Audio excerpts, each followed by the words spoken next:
আজকে বৃহস্পতিবার না? আজকের এই রাতটা যে জুমার রাত, জানেন আপনারা? আমরা বাংলাদেশে মনে করি জুমার দিন শেষে যে রাতটা, ওইটা মনে হয় জুমার রাত। আসলে ওইটা শনিবারের রাত।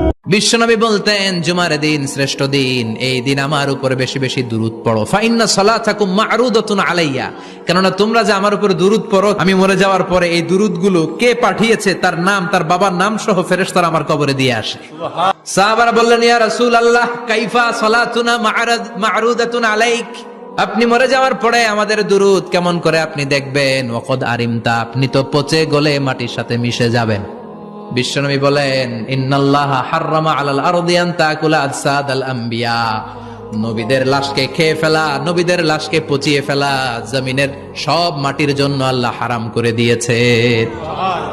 নবীদের লাশ পচে না, নবীদের লাশ গলে না। যারাই বিশ্বনবীর উপর দুরূদ পড়বেন, আপনার নাম সহ, আপনার বাবার নাম সহ, মালাইকাতু সাইয়াহিন, একদল ফেরেশতা আছে শুধু রাউন্ড দেয় গোটা ওয়ার্ল্ডে। কারা বিশ্বনবীর উপর দুরূদ পড়েছে, এই দুরূদ নিয়ে, এই নাম নিয়ে বিশ্বনবীর কবরে তারা পৌঁছে দেয়। চিল্লায় পড়েন আল্লাহু আকবার।